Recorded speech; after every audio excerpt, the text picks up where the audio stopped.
Esto es Frente a Frente. Bienvenidos y gracias por su sintonía en este 17 de septiembre. El gobierno le apuesta a la ejecución de la Política Nacional de Fomento, Diversificación y Transformación Productiva, con la cual busca impulsar el desarrollo de 16 sectores estratégicos de la economía nacional. Los datos oficiales demuestran que algunos sectores económicos comienzan a dar signos positivos, lo que podría generar que se cumplan las proyecciones que las autoridades hacen sobre el crecimiento del Producto Interno Bruto para final de año. Una de las apuestas es el apoyo a las micros y pequeñas empresas y continuar buscando la llegada de más inversión extranjera, pese al clima de inseguridad que vive el país. Esta mañana vamos a hacer una revisión de las políticas económicas del gobierno sobre las proyecciones para los próximos meses. Y para ello hemos invitado al ministro de Economía, Tarsi Salomón, y a la viceministra Luz Estrella Rodríguez. Esta es la propuesta que tenemos. Les saludo Moisés Urbina y esto es Frente a Frente. Este año va a ser superior, a pesar de los problemas de violencia que tenemos, va a ser superior en inversión extranjera que en años anteriores. El gobierno asegura que la inversión extranjera directa cerró en el primer semestre del año con una cifra cercana a los 400 millones de dólares y que si la tendencia continúa, podrían cumplirse las proyecciones de crecimiento económico para 2015. La baja en los precios internacionales del petróleo y la estabilidad económica en los Estados Unidos, entre otros indicadores, estarían confabulando a favor para que esto se cumpla. Las remesas siguen subiendo en el transcurso de este año, que es importante para nosotros. Están creciendo nuestras exportaciones en los primeros meses de este año por el rango del 6%, algo que no había sucedido. Siempre teníamos problemas en ese sentido y ahora estamos creciendo. Las exportaciones. Sí, por el promedio del 6%, sobre todo son sectores importantes como el sector textil, los servicios de comunicación a distancia. Hay varios sectores que están muy activos y han mejorado su desempeño en estos primeros meses de la dinámica económica. Los datos oficiales revelan que este aumento de las exportaciones representa un monto de 1.572 millones de dólares en relación al primer semestre del 2014. Esto ha generado una reducción del déficit comercial en un 11%. Los sectores que mostraron mayor dinamismo, la agroindustria alimentaria y no alimentaria, la confección, textiles, alimentos, bebidas, tabacos y sucedáneos, y la metalmecánica. Por otra parte, el Ministerio de Economía le apuesta a la Política Nacional de Fomento, Diversificación y Transformación Productiva, la cual reúne las acciones y el rumbo de trabajo del gobierno para satisfacer las principales necesidades de sectores productivos estratégicos. Una de estas estrategias es el Fondo de Desarrollo Productivo FONDEPRO, que financia programas como Un Pueblo, un Producto. Este proyecto garantiza el uso efectivo de los recursos naturales representados de la vocación productiva de nuestros pintorescos pueblos del Salvador. Nuestro objetivo primordial es poner a disposición fondos no reembolsables a grupos asociativos, cooperativas, micro, pequeñas y medianas empresas de manufactura, agroindustrias y servicios. Otra de las apuestas del Ministerio de Economía son los beneficios que dejaría para el comercio la aprobación de una ley de firma electrónica, cuyo anteproyecto se analiza en la Asamblea Legislativa. La clave de todo esto es el encabezado del artículo 5. Y ese encabezado dice que el tratamiento de los datos personales que precisen los prestadores de servicios de certificación y los prestadores de servicios de almacenamiento de documentos electrónicos para el desarrollo de su actividad se sujetarán. Esta legislación contribuirá a modernizar nuestra legislación nacional en el sentido de brindar seguridad jurídica a las transacciones electrónicas para realizar actos de comercio. Para Frente a Frente, Julio Rosales. Jueves 17 de septiembre, buenos días, gracias por estar con nosotros en esta mañana. Nuestros invitados, el licenciado Tarsi Salomón López Guzmán, ministro de Economía, y también la doctora Luz Estrella Rodríguez, viceministra de Economía. Qué bueno que han podido hacer tiempo para acompañarnos esta mañana. No, gracias por invitarnos. Ministro, muchas gracias. Viceministra. Gracias, Moisés, gracias, un saludo para todos, buenos días. Qué gusto tenerlos acá. Bien, vamos de un solo a las preguntas. Proyecciones de la economía. ¿Se mantienen, se reducen, se esperan más altas? ¿Cómo está de acuerdo a los promedios o a los datos que ha proporcionado en algún momento el Banco Central de Reserva? Porque se hablaba de crecimiento de aproximadamente 2 o 2.2%. Mire, siempre creo que andamos buscando y se está manteniendo la misma cifra de entre 2.2 y 2.5%, y vamos bastante bien, a pesar de, como tú dijiste en la nota introductoria, de la inseguridad. Afortunadamente la política de transformación productiva, que es el rumbo del país que se designó, el cual consiste en apoyar a todos los sectores productivos con medidas sectoriales, ¿verdad? Por ejemplo, tenés que el Banco Central de Reserva, conjunto con la Superintendencia del Sistema Financiero, bajaron el encaje para todos aquellos créditos que van para los sectores productivos de esa política de transformación productiva, y eso ha generado bastantes cientos de millones en préstamos para la industria. Inmediatamente da liquidez, ¿verdad? Exactamente. El encaje. También, por ejemplo, una de las medidas que ya después lo va a ampliar la viceministra dentro de lo que es la mesa de CIFÁCIL, son 19 medidas.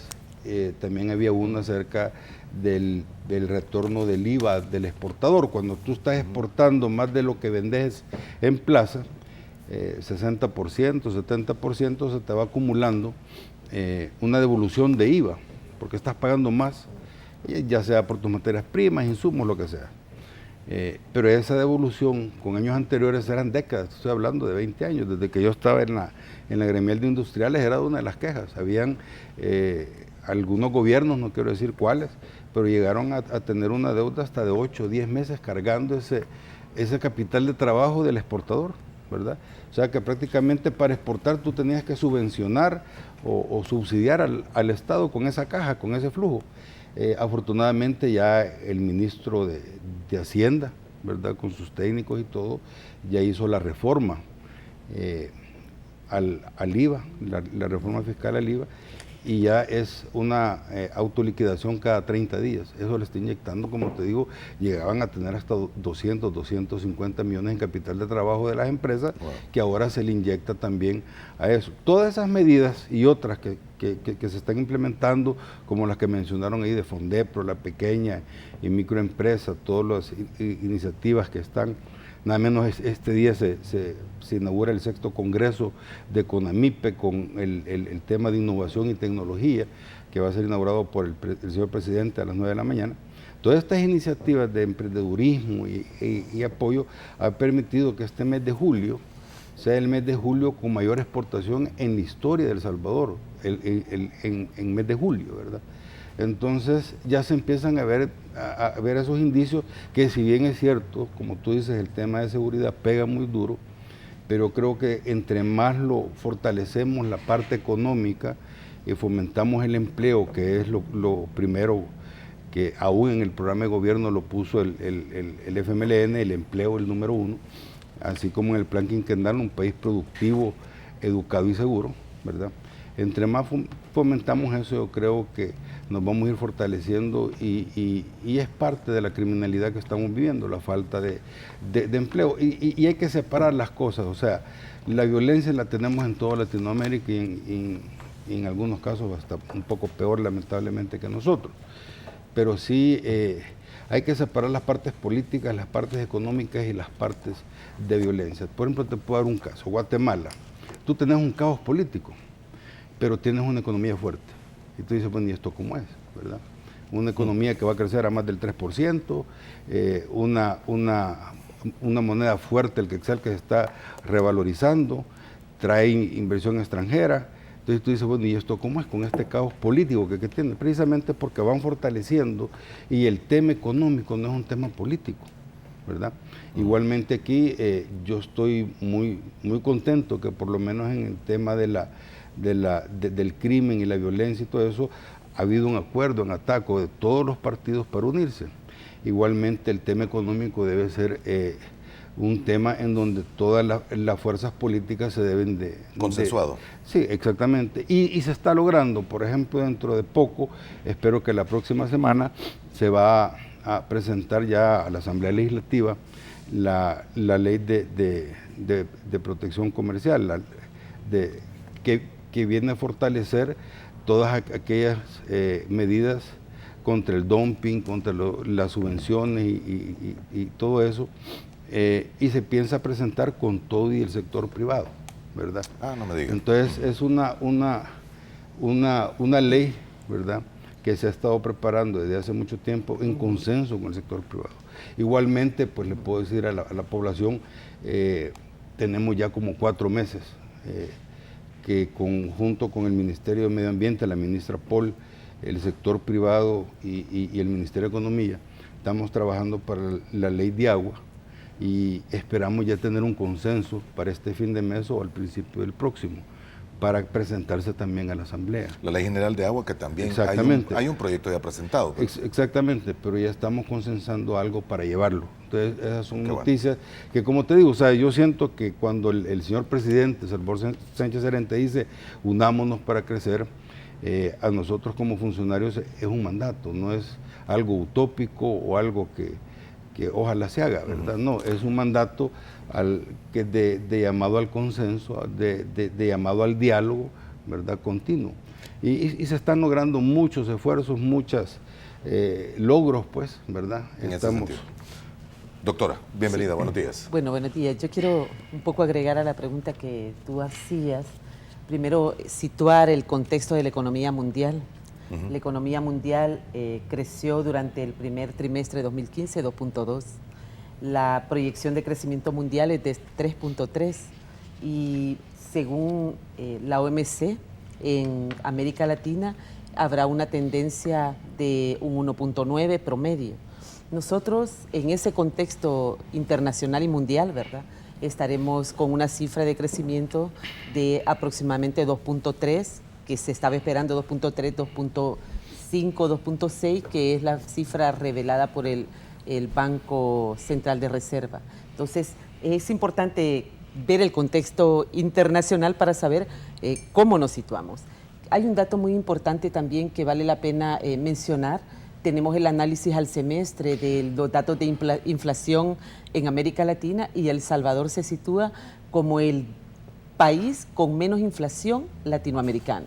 1.9 es nuestro dato, seguido por 2.2 de Chile, y luego hay países latinoamericanos que tienen hasta 6% de inflación, 5, 4, 3, etcétera. La región centroamericana, bueno, es muy dispersa, pero El Salvador, por su moneda, por su fortalecimiento, afortunadamente los precios del combustible internacional nos ha impactado positivamente a nosotros y hemos podido aprovechar, digamos, esta oportunidad también para que junto con esto las inversiones privadas anunciadas, que también hemos hecho un balance que suman alrededor de 717 millones de dólares, están conociendo proyectos nuevos, están haciendo asocios y facilitándole a Casalco, por ejemplo, el desarrollo constructivo. Hay proyectos de impacto, de energía verde que se han licitado, proyectos interesantes que entre el sector aeronáutico, la electricidad y la construcción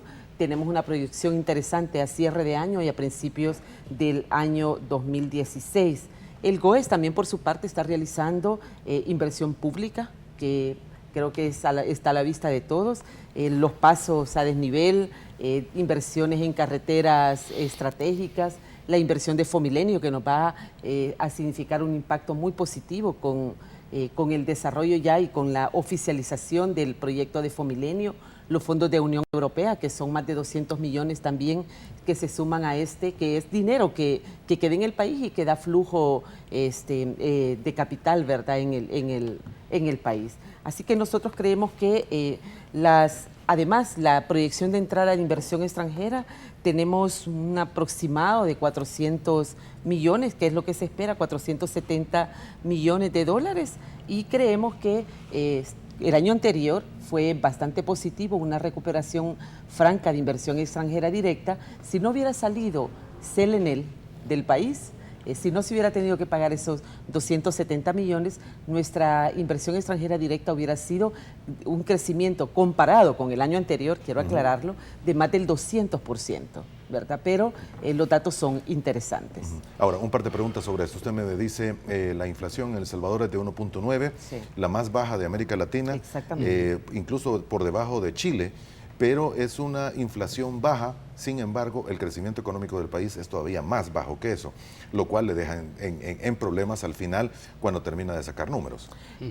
Pues no necesariamente, porque estamos haciendo un comparativo de la economía latinoamericana.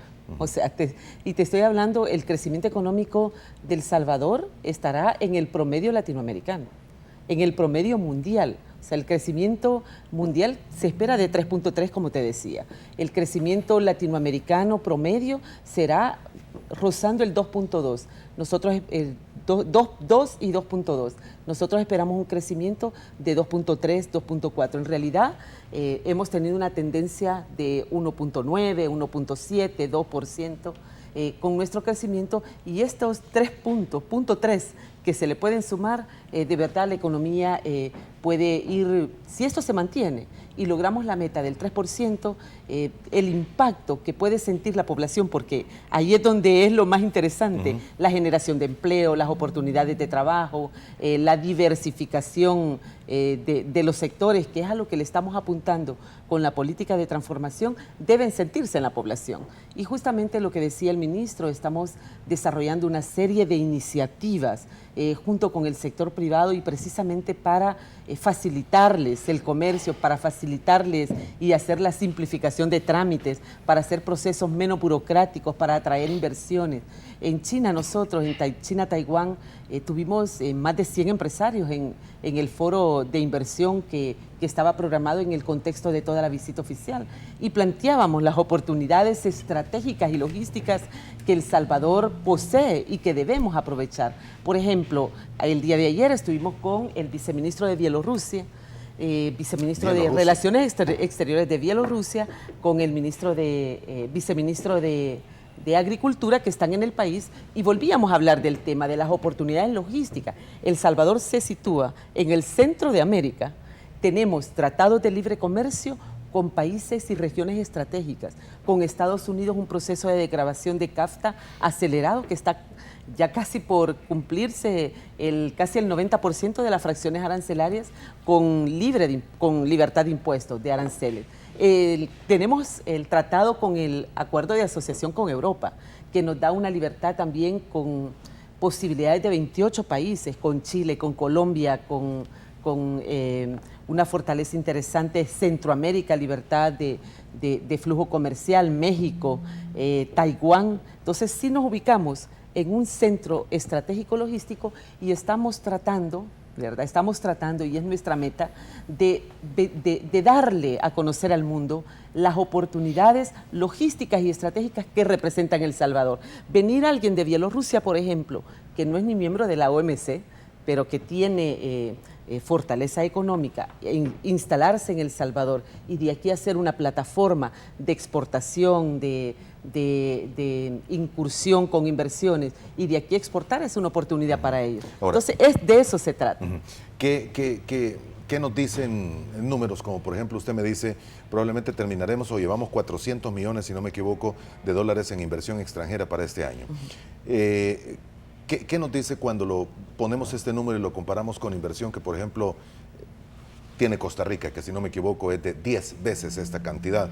Y no por compararla con la de Panamá, por ejemplo, que es muchísimas veces más que la inversión que tenemos nosotros. La inversión de nosotros es mínima comparada casi con todo el resto de países centroamericanos. Claro.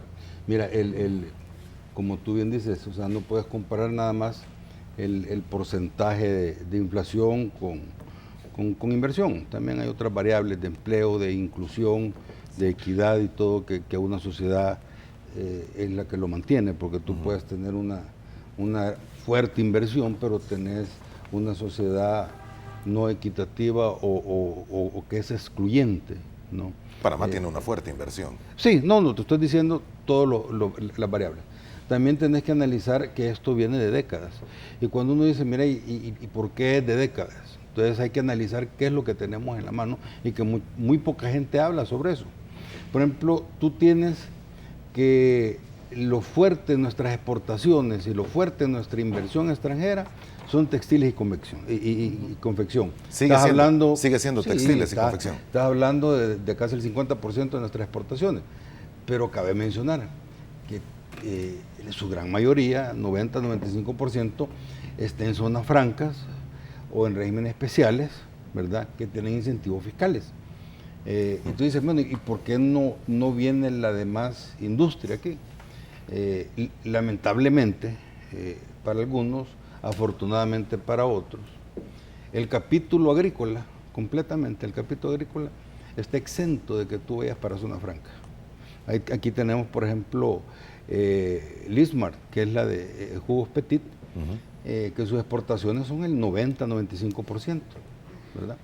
Pero no tiene un régimen de zona franca en donde le puede permitir abaratar sus costos y llegar a otros mercados más fuertes. Por ejemplo, he estado platicando con ellos, vienen con una inversión de 100 millones, ¿verdad?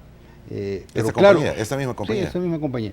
Pero ¿qué es lo que pasa? La parte de la agricultura quedó fuera, ya sea por el tema de azúcar, ya sea por diferentes temas.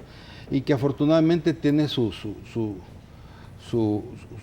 buena visión, porque es el único sector que medio se mantuvo dentro de lo que fue la autodegradación y la globalización y el consenso de Washington y el libre mercado, ¿verdad? Si no hubiera sido por eso, pues no tuviéramos ni la agricultura. Pero sí hay que hacer algunas correcciones para empezar a incluir ciertas industrias. Entonces tú tienes, por ejemplo, con el tema de alcohol, ya llegamos a un acuerdo precisamente con el sector privado, porque teníamos algunas inversiones que venían precisamente para El Salvador, que se estaban yendo para otros países, como fabricantes de detergentes industriales para las maquilas y todo esto, que como ocupan alcohol en su proceso, no podían gozar de los beneficios de zona franca. Entonces ya nos pusimos de acuerdo con la asociación de los productores de alcohol para llevar esa reforma. Entonces, como te digo, es un andamiaje que había, que yo siempre he dicho que es un andamiaje antiproductivo y antiexportador. ¿Por qué le digo antiexportador? Lo mismo que te estaba diciendo, que por décadas aquí no se les entregaba tenías que subsidiar al Estado con el dinero del IVA, del retorno. Exactamente. Ese es el drawback. No, el drawback era un subsidio que te estaban dando, que era el único que teníamos, que en el tiempo creo que de esta ministra Mayorga, ¿verdad? Hubo mucha fuerza para que lo quitáramos, que era que te daban el 6% para aquellas exportaciones fuera del área centroamericana. Y eso te servía a ti para cubrir costos de flete y ser más competitivo, pues prácticamente dabas tu precio FOB en plaza, pues, o sea, ya sea en Estados Unidos, otros mercados fuera de la región, y eso se quitó. Cabe mencionar que países como China tienen como 18 subsidios y nadie dice nada, ¿verdad? Entonces hubieron muchas cosas, como te digo, que las llevaron por, como dicen los americanos, by the book, o sea, esto no, y se olvidaron en realidad de los sectores productivos y de la gente, y eso es lo que estamos tratando de transformar hoy en día. No es fácil, tener unas amenazas bastante fuertes, pero que tenés que lidiar con ellas. Amenázate. Pues, por ejemplo, tenemos un dólar, como ya estaba diciendo, cuando tú ves la economía internacional, ves, por ejemplo, China devaluando su moneda, Brasil, Colombia, Chile, México, devaluando su moneda, sus productos se abaratan. Por ejemplo, China, para nosotros le compramos 700 millones. Antes no le vendíamos nada, y ahora ya se hizo. Algunas exportaciones de azúcar y otras cosas.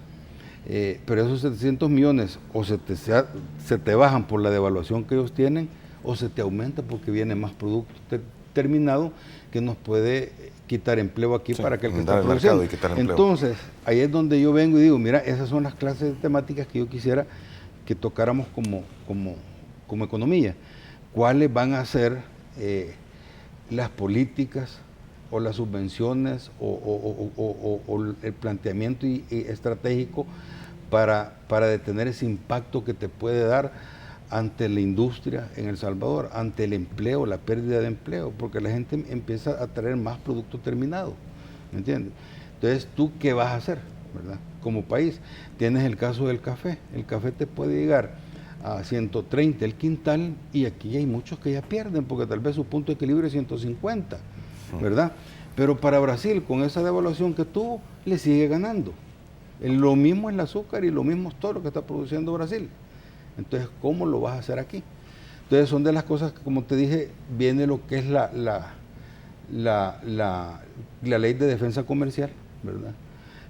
También estamos analizando con otros economistas como William Pleites y el doctor Lazo dentro de lo que es el ministerio, de ver algunos incentivos que se le pueden dar a los sectores productivos para su transformación y para su exportación. Como te digo, incentivos es dinero, o sea, sin dinero no puedes hacer nada, ¿verdad? Entonces son de las cosas que estamos analizando.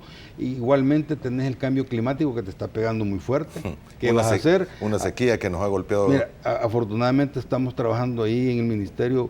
Nos hemos sentado con Luis Membreño, el economista, y tiene algunos proyectos de desarrollo para la zona de Oriente. Lo estamos trabajando también con gente del ministerio como Giovanni Berti y otros para crear una zona especial de inversiones y que vaya también pegada con lo que es el Fumilenio, y porque a la gente no le puedes decir, mire, deje de sembrar aquí porque ya van 4 años y no le pega nada, todos se lo queman, ¿verdad? Entonces, ¿qué vamos a hacer? ¿Qué vamos a hacer con esas tierras? O sea, son de las cosas y las temáticas que estamos preocupados de ver cómo vamos solucionando para que no se detenga esa inversión. En el tema de inversión te puedo decir que lo que es la inversión nacional, ya llevamos más de 500 millones reportados en el Banco Central de Reserva. Inversión nacional. Nacional. ¿Me entiendes? Y eso, y le agradezco a todos los inversionistas nacionales, a todo aquel salvadoreño que cree en su país y le está apostando porque sí ven un buen futuro. Y una de las cosas que siempre digo, mire, el Ministerio de Economía está abierto para apoyarles en todo lo que ellos quieran, ¿verdad? Y por eso es que digo, mire, antes de muchas críticas que hay, hablen con los presidentes de las gremiales, hablen con los empresarios, ¿verdad? ¿Qué es lo que estamos haciendo? ¿Qué es lo que estamos logrando? Y no es de varita mágica que tú vas a tener unas exportaciones que van creciendo sostenidamente, no es de varita mágica que te vienen industrias de Costa Rica y se vienen a instalar aquí o de Guatemala para acá. ¿Qué está ocurriendo? Exacto, por ejemplo tenés la fábrica Rolling de uniformes de Costa Rica que se vino para acá, ¿verdad? Son de los uniformes para béisbol y softball, también tienen la fábrica de pelotas que posiblemente también se viene. Bueno. Tenés la Magdalena, que es de confección de Guatemala, ya se viene para acá con 5,000 empleos. En fin, se está dando esos movimientos. Y como bien dicen, o sea, si le metes harina al horno vas a sacar pan. No es cuestión de varita mágica. Y aquí lo que estamos haciendo es un trabajo bastante fuerte, arduo, no es fácil. No estoy diciendo que este es el país de las maravillas, como siempre lo he dicho, pero tampoco estamos rendidos ni hincados. Ni de rodillas. Hay mucha gente que le apuesta. El Fumilenio es parte de esa confianza que han dado mucha gente. ¿Y qué me trae el Fumilenio? ¿Qué pasa con el Fumilenio? Están los programas que es la educación, son las carreteras, es el componente de inversión. Aparte de eso, cuando tú tienes eso, hay un comité de inversión donde yo pertenezco, también está el señor Roberto Murray, en donde se está esperando alrededor de 300 a 500 millones de inversión extranjera con ese componente que hay ahí. ¿Okay? Entonces, el Fumilenio no es solo ir a hacer una carretera. Mira, si por carretera ahí estaba el litoral, pues hicieron los túneles y todo, pero la pobreza estaba ahí alrededor. De hecho, el Fumilenio 2 es menos carreteras que el Fumilenio 1. Exactamente, es más infraestructura. Pero sí se está dando, como te dijera, sí se está dando, le mencionan capital humano, pues a lo que son las escuelas y todo. A mí no me gusta esa terminología, ¿verdad? Porque siento que las personas no somos monedas. Como que fuera materia prima las personas. O sea, no es un billete.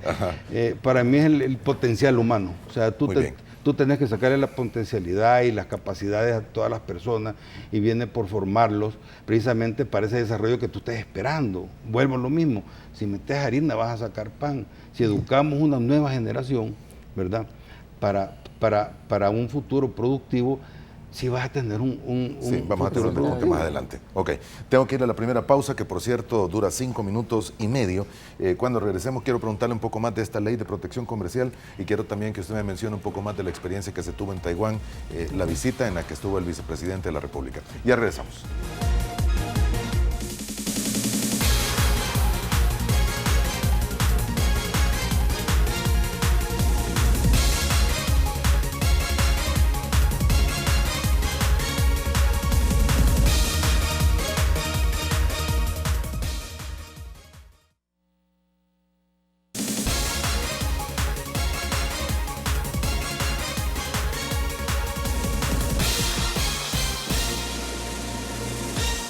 Muy bien, gracias por continuar con nosotros en la mañana de este día jueves.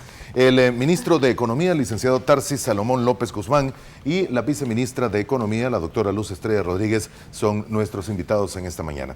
Señora, usted tenía una gráfica muy interesante, sí. Y tengo yo, no sé si la podemos mostrar y de alguna forma la pudiésemos enfocar con la cámara. Con gusto. Son las inversiones en Centroamérica. No, esta es la cifra de comercio exterior, todo lo que significan las exportaciones. Hay un dato importante, las inversiones y las exportaciones te marcan la diferencia de crecimiento de Producto Interno Bruto. Y este dato es muy importante. Aquí está situando a El Salvador como el país con mayor crecimiento económico. Yo no sé si lo podemos, sí. Voy a tratar de ampliarla aquí para que lo veamos. Color verde, 6%, seguido por Nicaragua, que es un 4%, vamos a ver si lo logro ver de acá.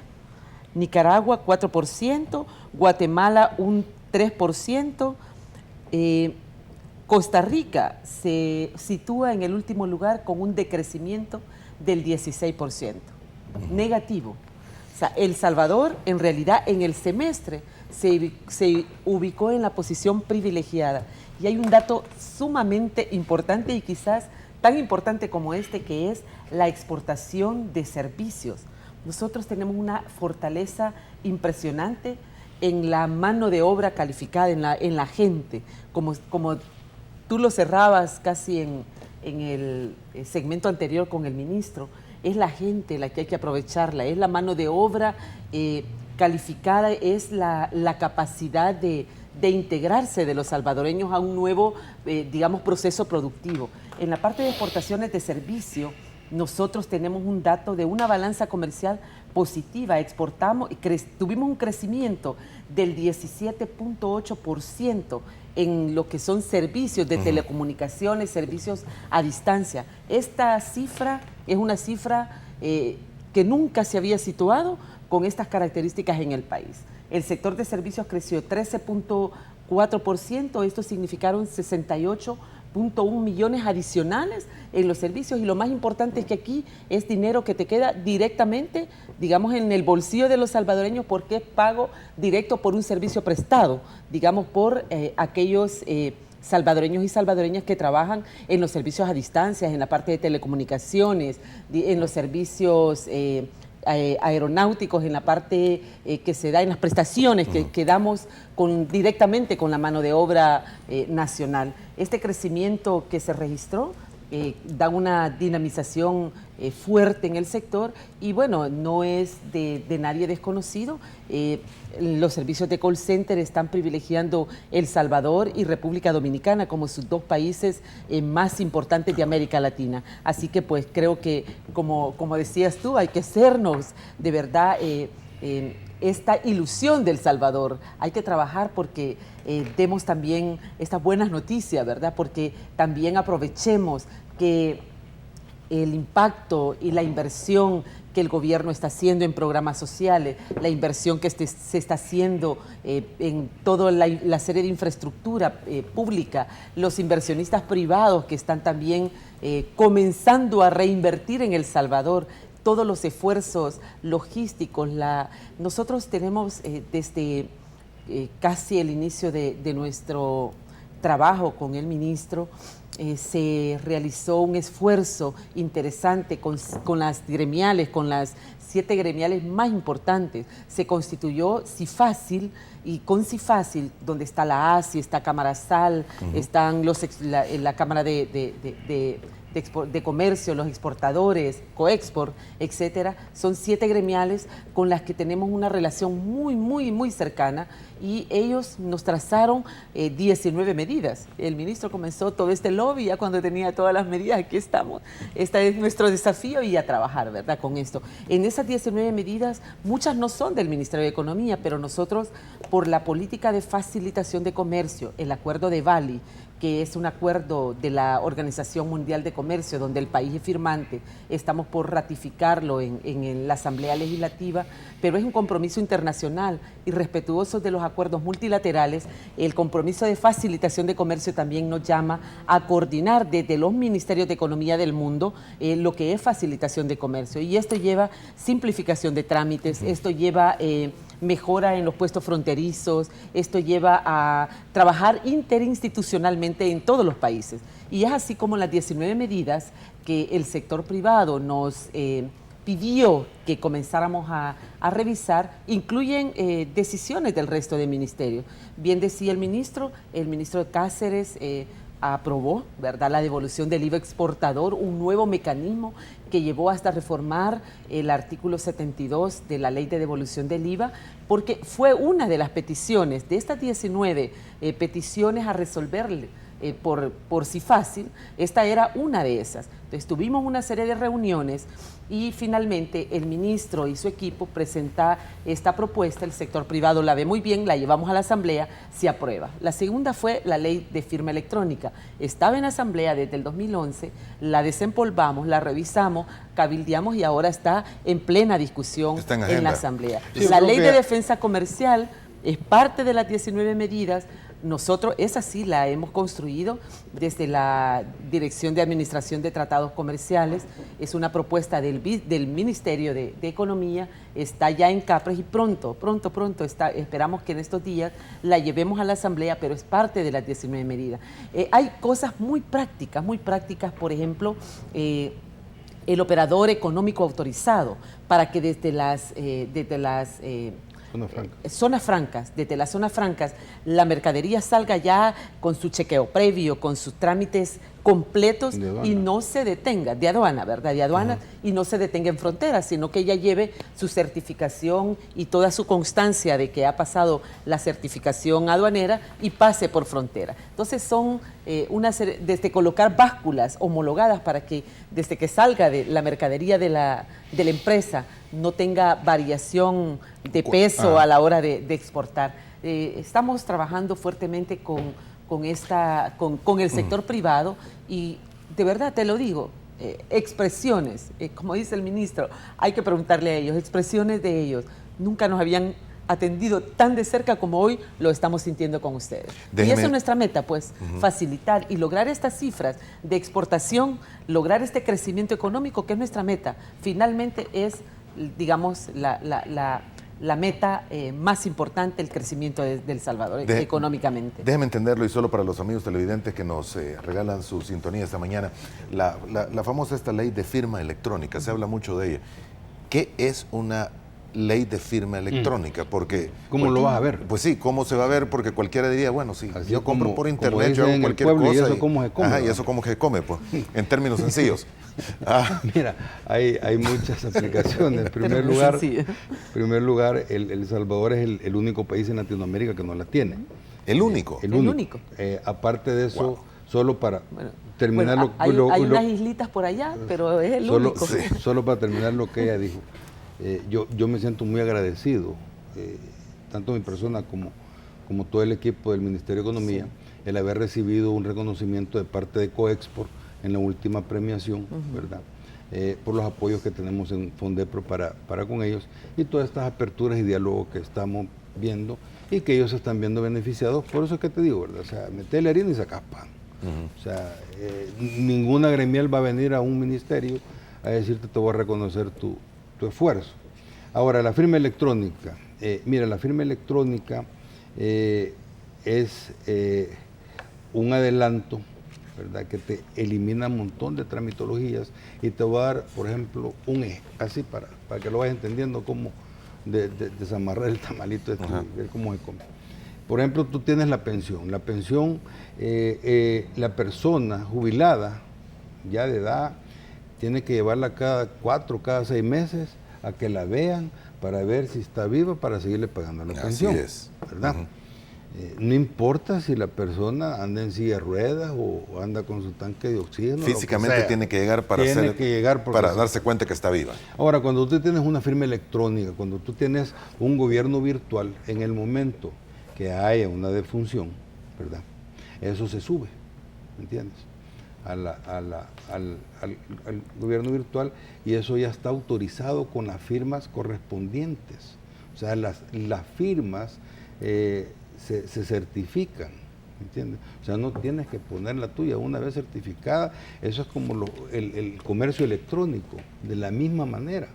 O sea, ya cuando tú das las claves y todo, se da la transacción, ¿verdad? Okay. Entonces, ¿el qué va a pasar? Que el día de mañana, a la hora de pagar la pensión, ellos están recibiendo cuáles son las defunciones y automáticamente se anulan, ya no se paga. Igualmente se puede hacer en el Ministerio de Salud el expediente único, ¿ok?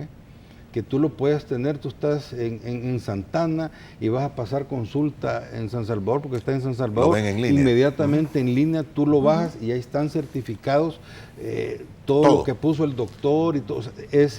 Esos son los beneficios, por ejemplo, y aprovecho para agradecer mucho tanto a la presidenta de la Comisión de Economía, la diputada Margarita Escobar, como todos los diputados que nada menos esta semana hemos estado platicando y viendo ya los últimos puntos para llegar a un buen final, y creo que va a ser una de las leyes más robustas y más ágiles aquí en El Salvador, porque es cierto, por ejemplo, Costa Rica que la tiene, pero nadie lo ocupa, porque el gobierno agarró el monopolio, ¿verdad? Y es sumamente caro. Por ejemplo, en Guatemala certificar una empresa para que dé los servicios cuesta como 22, 21 mil dólares. Aquí te va a costar alrededor de unos $1,000. Entonces, porque lo queremos abrir, o sea, queremos que sea progresista. Y tú me puedes decir, ¿y cómo están los demás países? Precisamente, cuando tú hablas de Panamá, hablas de Nicaragua, yo con quien me comparo siempre es con el más competitivo. Y si le puedo ganar, mucho que mejor. Wow, Panamá. Entonces, cuando me preguntaron por los aranceles, cómo iban a estar, lo único que les dije yo, ¿cuál es el más barato de la región? ¿Verdad? Póngase a la par, o si no, mejórelo, ¿verdad? Y eso estamos haciendo, abriéndolo, ¿verdad? Para que en una plataforma de libre mercado compitan muchas empresas, ¿verdad? Y también el gobierno pueda tener toda esa facilidad que ya se está dando. Por ejemplo, el Banco Central de Reserva ocupa firma electrónica para exportar y todo eso, o sea, todas las transacciones. Es el único. Pero sí, como te digo, ¿cómo se come?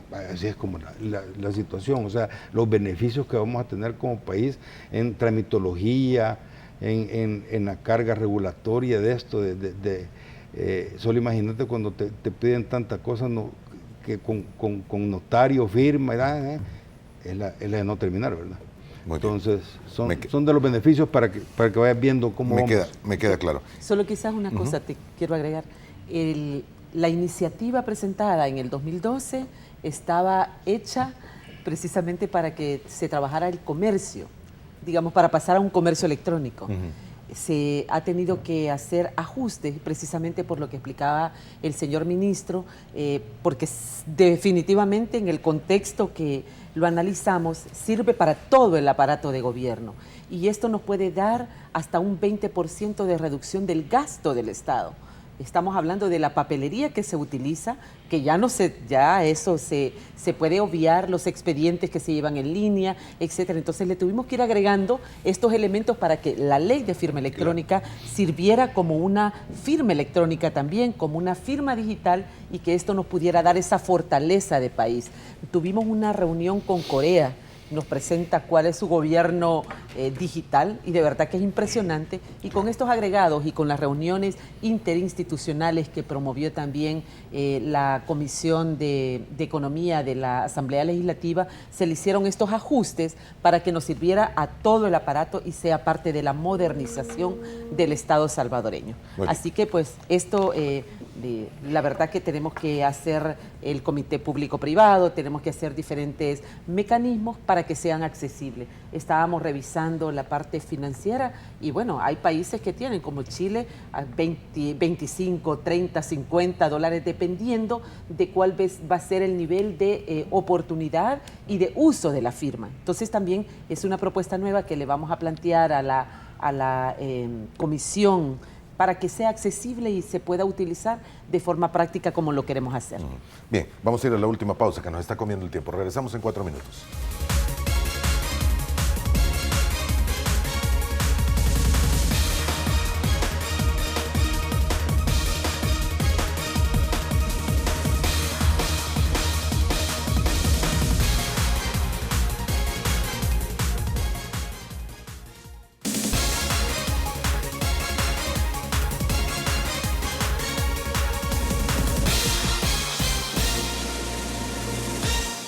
Muy bien, gracias por continuar con nosotros. Parte final de nuestro programa de esta mañana con el ministro y la viceministra de Economía, el licenciado Tarsis Salomón López y la doctora Luz Estrella Rodríguez, que nos han acompañado esta mañana.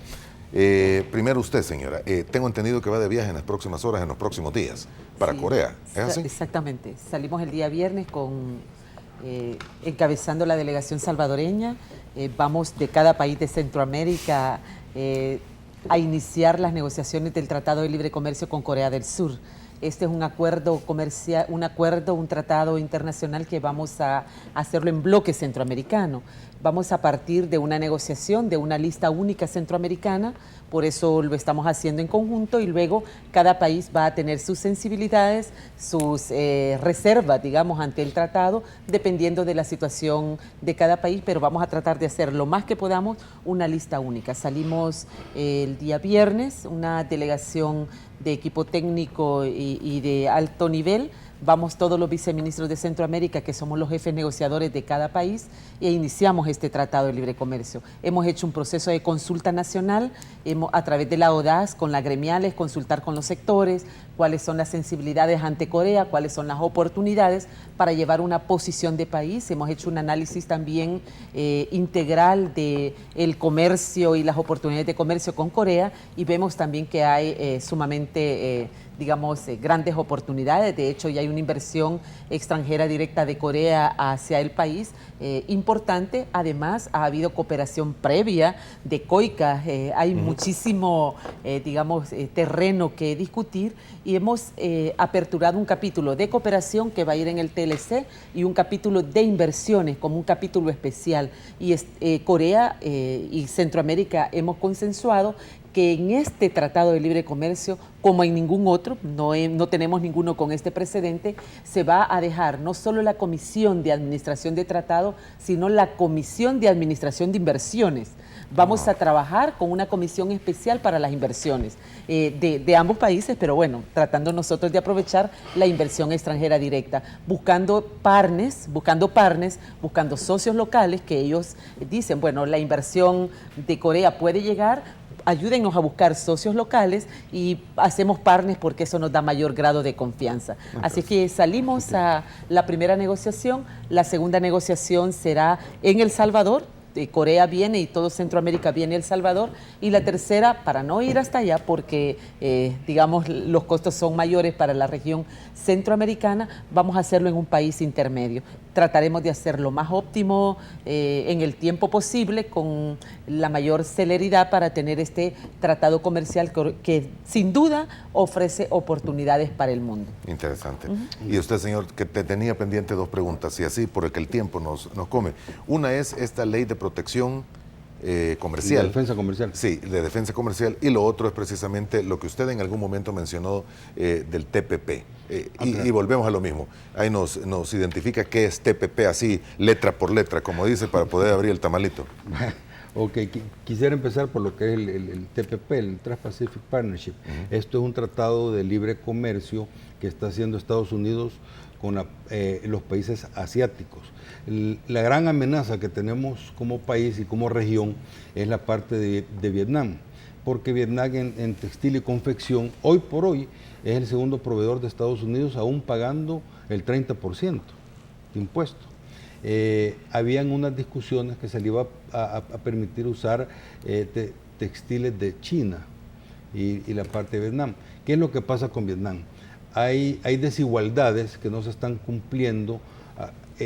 Cuando te digo desigualdades hay un trato en CAFTA, y que toda la región lo firmó hace casi 10 años o más, ¿verdad? Que se vino trabajando, que es diferente en este tratado de libre comercio. Después de CAFTA, Estados Unidos ha hecho otros tratados de libre comercio, siempre en el marco legal de CAFTA.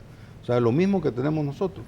Aquí está dando otras excepciones y que nos está perjudicando a nosotros. ¿Cómo? Imagínate que Vietnam tiene solo una fábrica del Estado, tiene 500,000 de empleados. Entonces, ¿una fábrica del Estado? Una fábrica del Estado. 500,000 de empleados y con unos sueldos bastante bajos, pues, y las prestaciones, no hay capítulo de medio ambiente, en fin, son situaciones que no podés competir. Entonces lo que estamos pidiendo como región es, mire, déjenos competir, pero en las mismas condiciones que nosotros nos pusieron.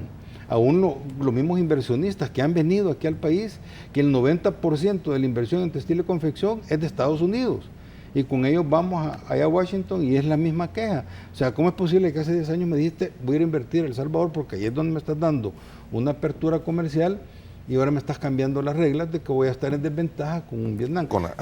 Nada menos este día voy a mandar una carta al embajador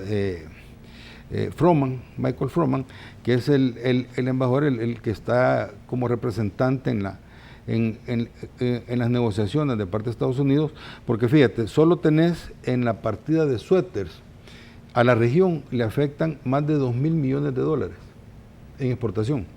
Y tenés algunos pantalones de algodón, casi 400 millones de dólares.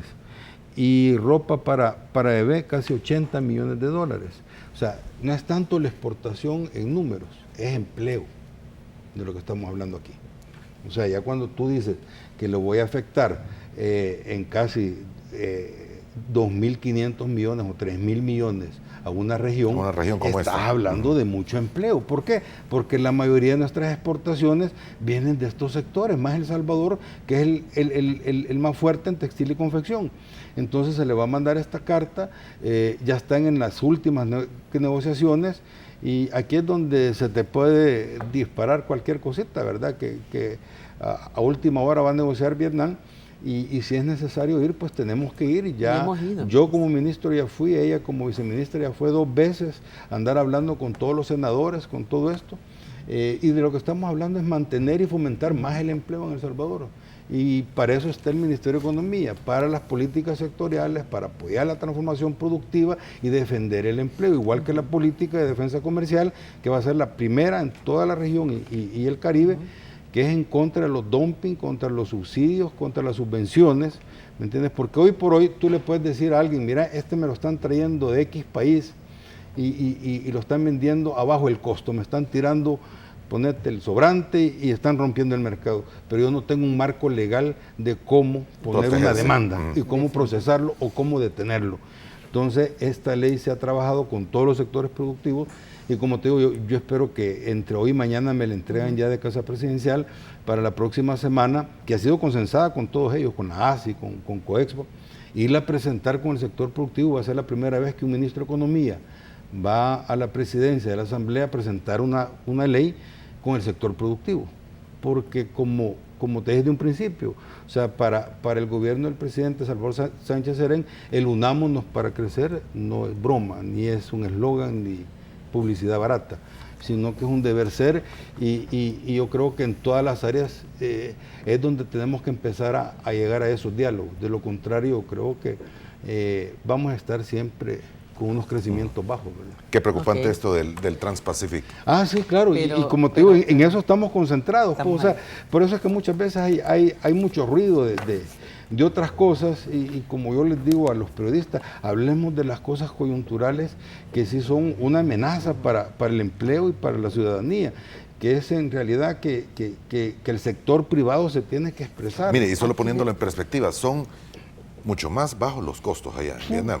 La mano de obra es muchísimo más barata. Claro. Energía baratísima. Me imagino que no debe haber aranceles ni impuestos ni nada para que... Son subsidios disfrazados. Exacto. Entonces ese es el problema. Por eso que te digo. Y que todo esto vaya al mismo mercado al que uno aspira a llegar, un centroamericano, bajo un tratado de libre comercio. Aquí es importante que Estados Unidos al menos mantenga las condiciones que nos ofreció a la región centroamericana y que no le dé mayores preferencias en la negociación a los restos de países. Y eso es lo que se ha venido pidiendo, pues, porque México y los países que están de América Latina dentro del TPP están haciendo alguna labor para defender la región, pero es muy poca. Entonces nosotros tenemos que hacer sentir como Centroamérica, porque aquí es Trans-Pacific Partner, es todo lo que es Pacífico, Asia, Pacífico, América Latina, ¿verdad? Los que decidieron entrar.